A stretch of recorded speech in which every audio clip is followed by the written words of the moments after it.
preconceived notions? I wanted to work on this because first and foremost, I'm just a huge Law and Order fan, and so the opportunity to get to work with these writers and directors and these actors was just so exciting, and obviously to be able to do something. That I grew up.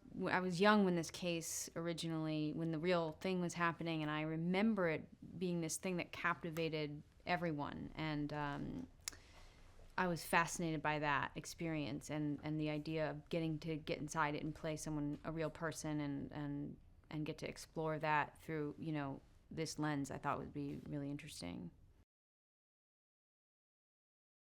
Well, I think during this time, this took place in Beverly Hills, which at that time, and still today, but at that time especially, it was so other to the rest of the world. I grew up in Michigan, so the idea of California and then Beverly Hills was just so fancy. It was so exotic, and everyone was so good looking. It was this weird sort of TV ready, camera ready crime, this horrific thing that happened, and really captured everyone's imagination during that time.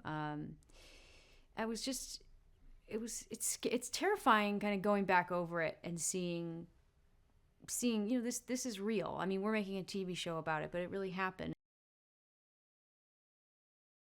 Well, Pam, to my understanding, Pam Bozanich, was one of two women who were in the special trials division at that time, which is now called major crimes.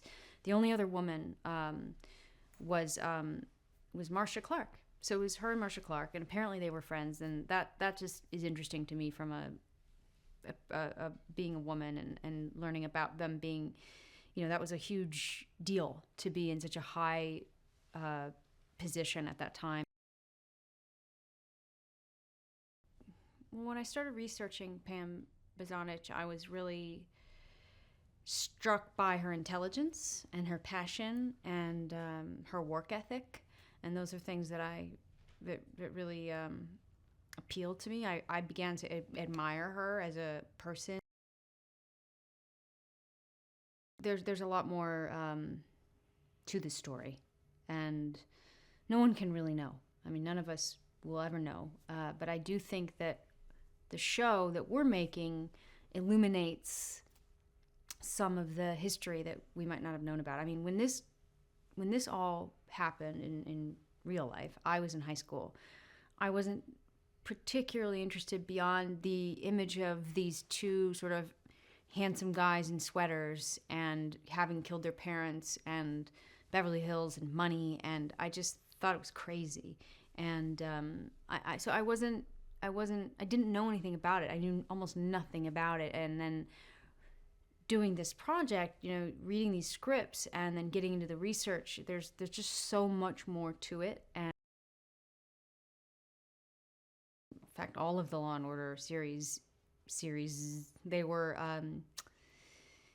it was not, it was procedural for the most part. There might have been 2 episodes that were of, telling the same story, one overall story, but this is very different in that sense that we're covering one story over the course of 8 episodes. So you get to kind of get inside the case in a way that you wouldn't in a previous Law and Order, but yet you have the Law and Order structure and the writers, and they know how to make great television.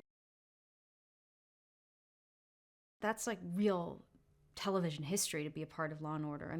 Every actor I know from New York has been on Law and Order at one time or another. If you haven't been on Law and Order, I remember getting out of drama school, and it was like such a huge rite of passage to be on Law and Order. Like you had to get on Law and Order, or else you just, there was nowhere to go. So it's been exciting to then be a part of this big, different kind of a Law and Order.